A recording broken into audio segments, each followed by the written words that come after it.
bueno que nuevamente me acompañan en este viaje por la Biblia. Como cada capítulo, les recuerdo darle like al video, tocar la campanita para que el señor YouTube se acuerde de nosotros y siga mandándoles mensajes y recordatorios. Muchas gracias por su compañía. El Antiguo Testamento se divide en 5 secciones. El Pentateuco, los libros históricos, los libros poéticos o sapienciales, los profetas mayores y los profetas menores. Y bueno, desde hace algunos videos estamos viajando por los libros históricos. ¿Recuerdan cuántos libros conforman esta sección? Sí, muy bien. 12 libros, son 5 el Pentateuco, 12, 5 los poéticos, 5 los mayores y 12 los profetas menores. ¡Wow! Muy bien. Ok, empezaremos nuestro viaje el día de hoy por el libro de Samuel. Sí, los libros primero y segundo de Samuel constituían realmente un solo libro, pero fueron divididos, como actualmente los tenemos en nuestras Biblias, alrededor del año 285 antes de Cristo, o sea, era un solo libro, el libro de Samuel. Pero ahora, una aclaración semántica. Esto es, semántica es lo que significan las palabras. Sí, ojo, no es teología, es simplemente un manejo adecuado, correcto de nuestro idioma, así como un entendimiento cabal de los elementos que conforman la Biblia, por lo que considero que vale la pena insistir. Veamos. En el Antiguo Testamento tenemos libros. De hecho, aquí tenemos cómo se divide. Ya vimos que está el Pentateuco, 5 libros, los libros históricos, los poéticos, los profetas. ¿Ok? Son libros. Mientras que en el Antiguo Testamento también tenemos algunos libros, como por ejemplo los 4 evangelios, que realmente es el evangelio de nuestro Señor Jesucristo. Tenemos el libro de Hechos y tenemos el libro de Apocalipsis. Pero ojo, también tenemos cartas, que son el bloque de las cartas del apóstol Pablo, que se escribió a diferentes personas o a diferentes congregaciones, y las cartas de otros apóstoles, lo que se conoce como cartas generales. Estas cartas fueron escritas 1, 2, hasta 3 veces a las mismas personas o iglesias. Y así que no nos debemos de confundir. Aquí tenemos cartas y por ejemplo tenemos la primera carta a los tesalonicenses, la segunda carta a los tesalonicenses o la segunda carta a Timoteo.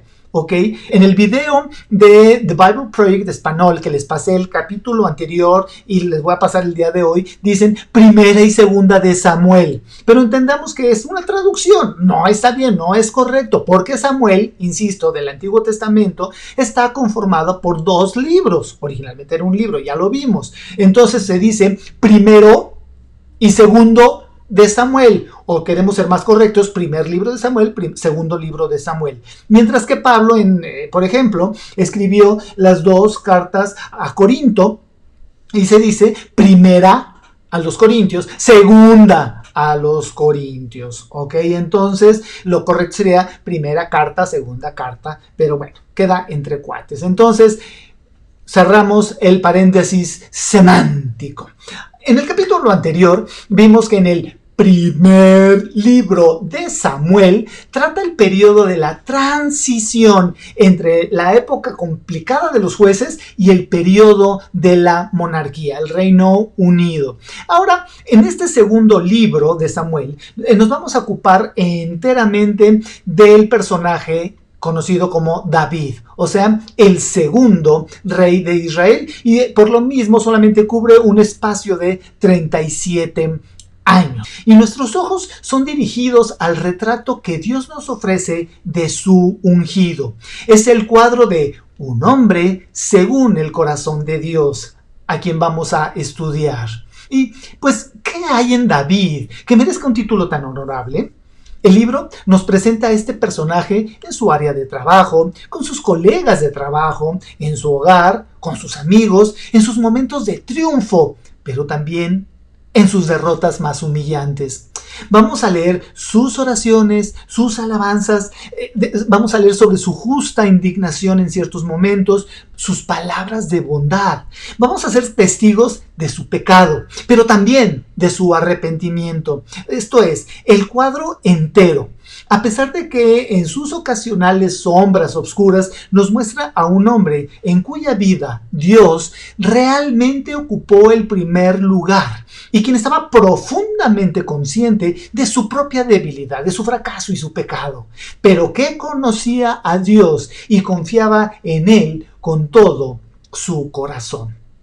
Amigos, leer sobre David es ver la bendición que proviene de Dios cuando estamos en sus caminos, pero también es ver cómo, cuando decidimos hacer nuestra voluntad, Dios permite que paguemos las consecuencias de nuestros actos, lo cual al final de cuentas también es un acto de amor.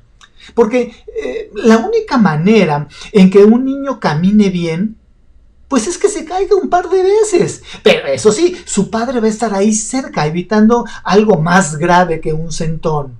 Pero, pues las caídas son necesarias para entender cómo funcionan las cosas. Entonces, quedemos claros. Si alguien te dice que como cristiano, Dios siempre te va a bendecir, te va a cuidar y te va a dar cosas buenas, en teoría sí, pero dado que a lo largo de toda la Biblia observamos que el comportamiento humano tiende a tomar sus propias decisiones, lo cual Dios permite. ¿Recuerdas la parte del libre albedrío? Bueno, pues cuando las personas tomamos nuestras decisiones y estas son alejadas de la voluntad de Dios, Él lo permite porque nos da esa libertad, pero seguramente habrá consecuencias que Él nos hubiera querido ahorrar y que van a llegar tarde o temprano. ¿Y sabes qué? Muy probablemente te van a doler.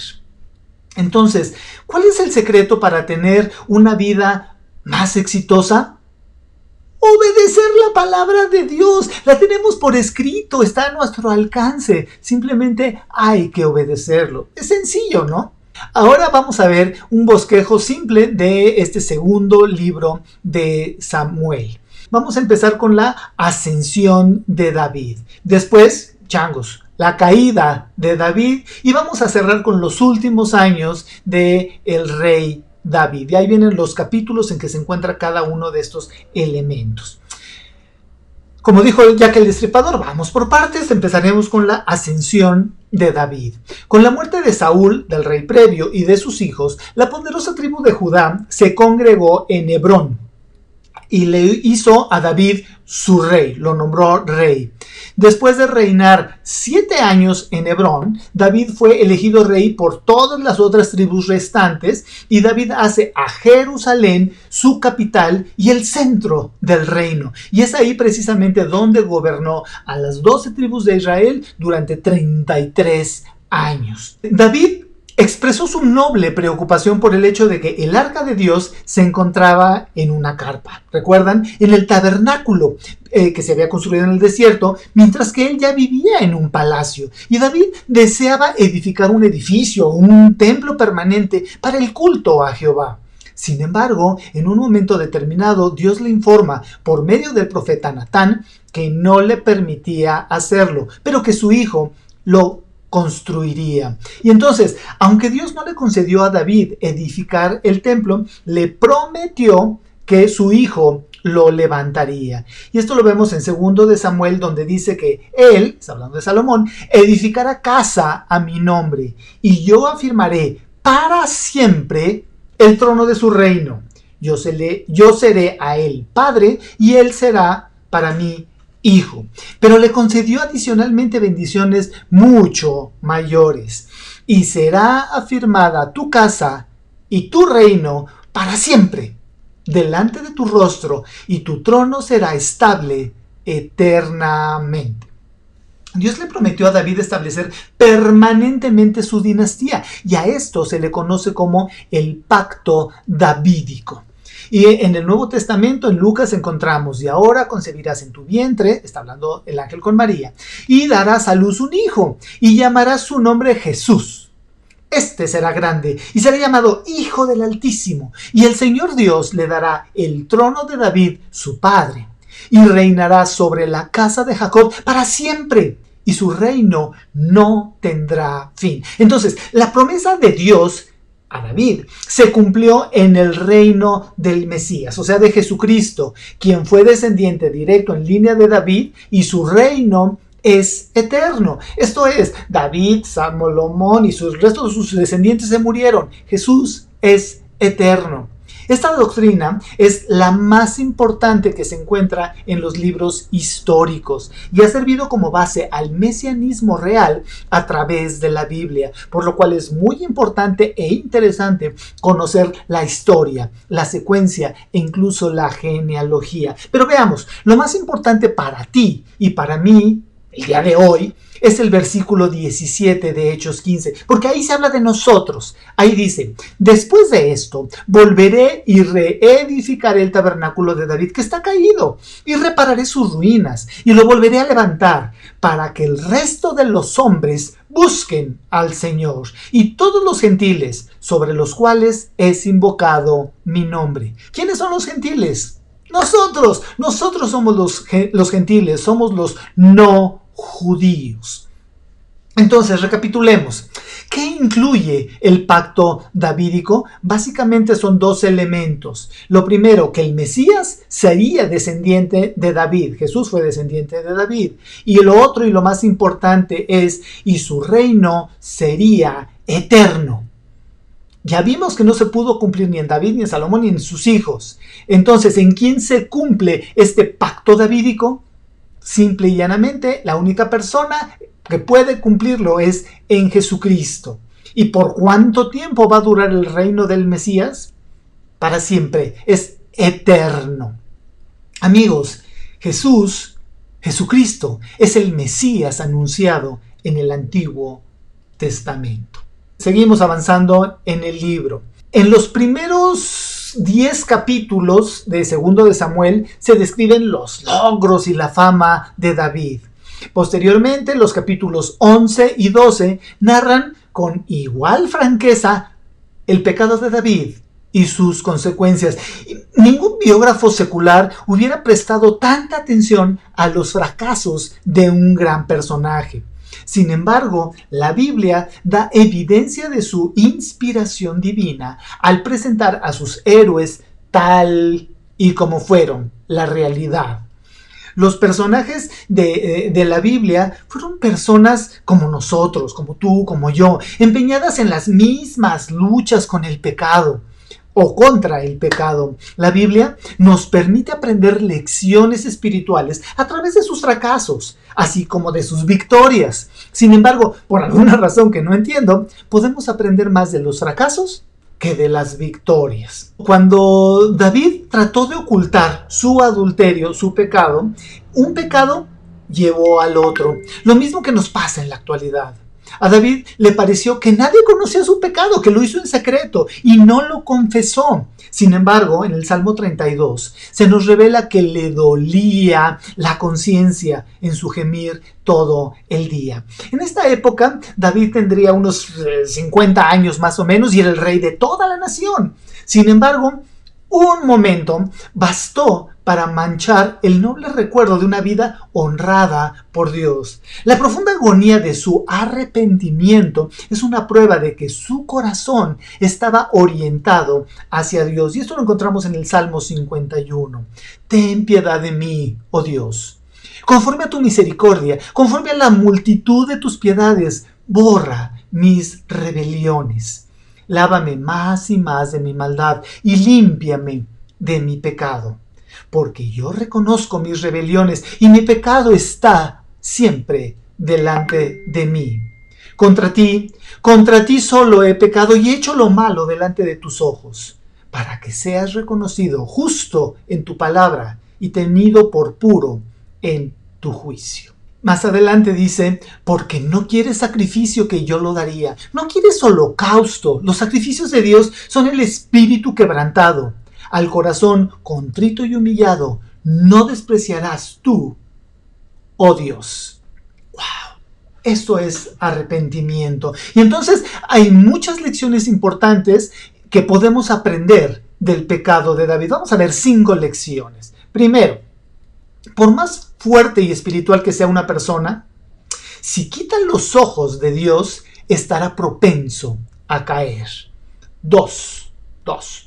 La gracia de Dios puede perdonar el pecado más negro, el pecado más grande, siempre y cuando haya un genuino arrepentimiento. Hay personas que consideran que su pecado es imperdonable, que no hay persona peor que ellos. Pero la palabra de Dios nos presenta otra realidad. Para Dios, cualquier pecado, mentir, chismear, robar un lápiz, un chicle, merece la muerte, porque es pecado y cualquier pecado merece la muerte. Eso está en Romanos 6:28.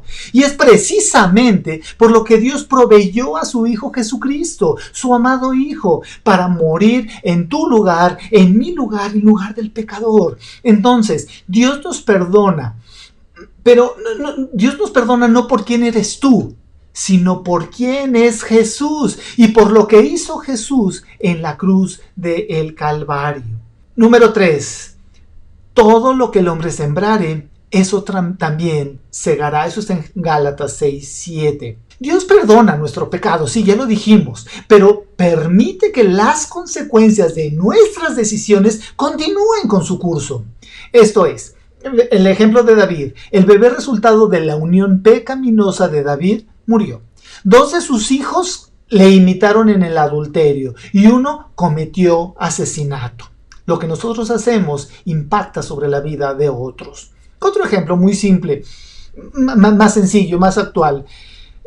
Si nosotros no hacemos ejercicio ni comemos cosas saludables, estamos actuando en contra del cuerpo que Dios nos dio para administrar. Y como resultado, tarde o temprano tendremos alguna enfermedad. No sé, obesidad, diabetes o alguna cosa semejante. Si oramos y le pedimos a Dios que nos quite esta enfermedad, ¿sabes qué? Lo más seguro es que no lo haga.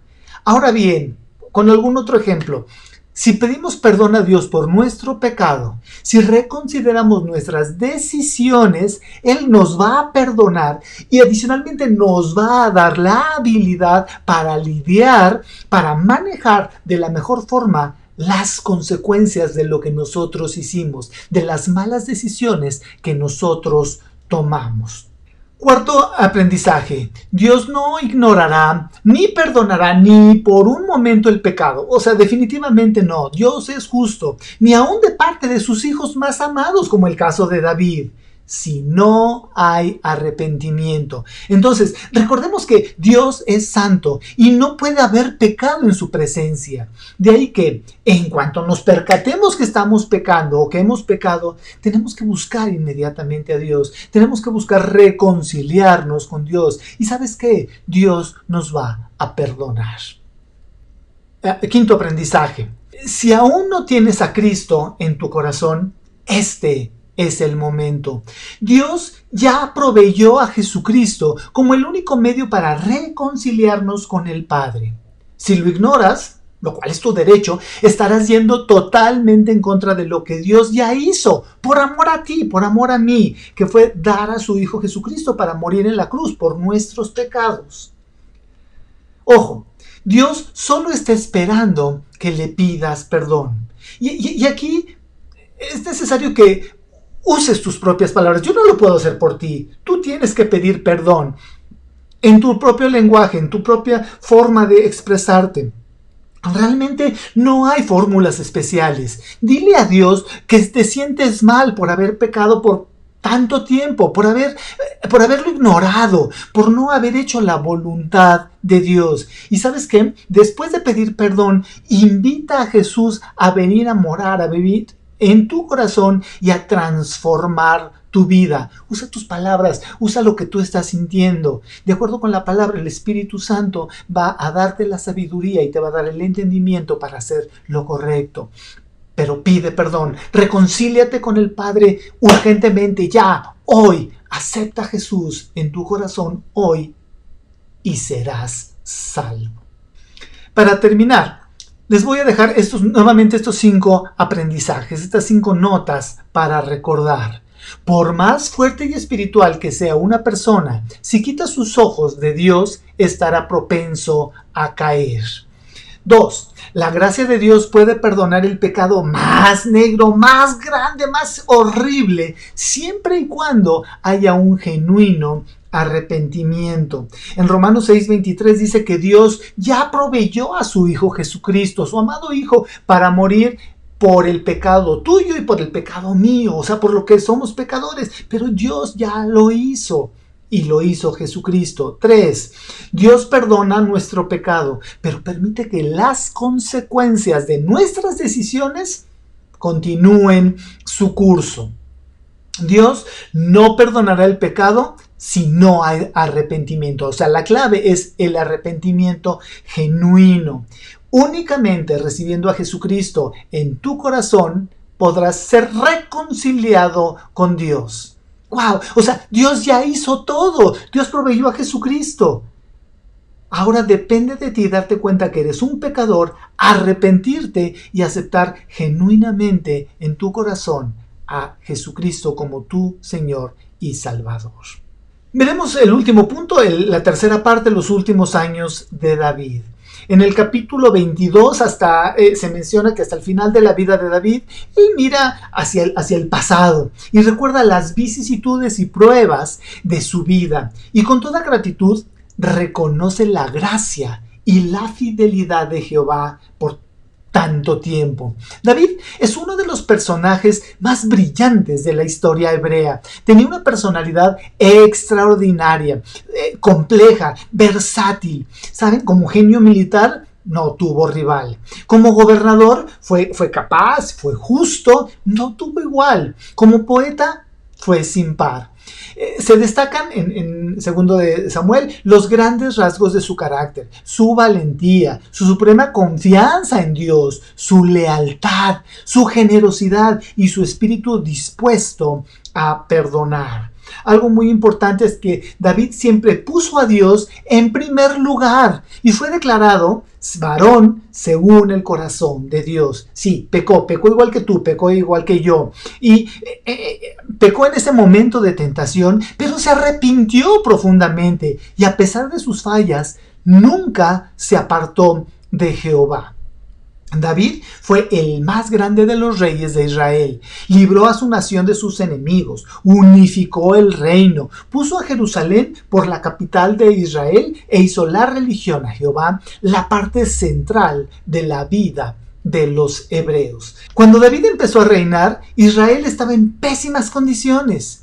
Cuando le entrega a Salomón el reino, las fronteras del imperio iban desde el Mediterráneo hasta el Éufrates y desde el Orontes en el norte hasta el Mar Rojo en el sur. Realmente podemos ver o sabemos que muchos reyes o muchos políticos consideran el trono, consideran el poder como una oportunidad para satisfacer sus propios intereses y sus propias ambiciones. Pero David consideró como la oportunidad para servir genuinamente a Jehová, primeramente, y a su pueblo. Vean qué diferencia en cuanto a la perspectiva. Muy bien. Continuaremos ahora y veremos el video de The Bible Project Español, el segundo libro de Samuel. El libro de Segunda de Samuel. Mira el video de Primera de Samuel, donde presentamos a los tres personajes principales del libro: Samuel, Saúl y David. Y también el diseño literario del libro, que primero presentó a Samuel y luego trazó el ascenso y la caída del rey Saúl en contraste con el ascenso del rey David. Segunda de Samuel nos cuenta la historia de David como rey de Israel, y en dos movimientos. Hay una temporada de éxito y bendición, seguido de un gran fracaso moral y sus tristes consecuencias. Y luego, el libro termina con una bella conclusión que reflexiona en lo bueno y lo malo en la vida de David, generando la esperanza de un futuro rey que vendrá de su linaje. Así que Segunda de Samuel continúa después de la muerte de Saúl, y David sorprende a todos componiendo un largo poema en donde lamenta la muerte del mismo hombre que intentó asesinarlo. Una vez más, el autor está presentando la humildad y la compasión de David. Él es un hombre que lamenta la muerte de incluso sus propios enemigos. Después de esto, David experimenta una temporada de éxito y bendición de Dios. Todas las tribus de Israel vienen delante de David y le piden que unifique todas las tribus como su rey. Así que lo primero que David hace como rey es ir a la ciudad de Jerusalén y conquistarla, y la establece como la ciudad capital de Israel, y le pone el nombre de Sión. Y a partir de ahí, David continúa y gana muchas batallas y expande el territorio de Israel. Ahora, después de hacer a Jerusalén la capital política de Israel, también quiere convertirla en la capital religiosa. Así que hace que el arca del pacto sea trasladada a la ciudad. Y luego, en 2 de Samuel 7, él le dice a Dios que como Israel ya tiene un hogar permanente, él piensa que la presencia de Dios también debería tener una casa permanente. Así que pregunta si puede construir un templo para el Dios de Israel. Pero Dios le dice a David: gracias por pensarlo, pero más bien yo te construiré una casa, una dinastía. Ahora, 2 de Samuel 7 es un capítulo clave para entender la narrativa de toda la Biblia. Porque aquí Dios le hace una promesa a David que de su descendencia como rey vendrá un rey que construirá el templo de Dios aquí en la tierra y establecerá un reino eterno. Y esta es la promesa mesiánica a David que se retoma y desarrolla en el libro de Salmos y también en los libros de los profetas. Y este rey se conecta con la promesa de Dios a Abraham. El futuro reino mesiánico será la manera en que Dios traerá su bendición a todas las naciones. Y es aquí, en medio de toda esta bendición divina, que las cosas salen horriblemente mal. David comete un error fatal. No fatal para él, sino para un hombre llamado Urías, uno de los mejores soldados de David. Desde su terraza, David mira a Betsabé, la mujer de Urías, tomando un baño.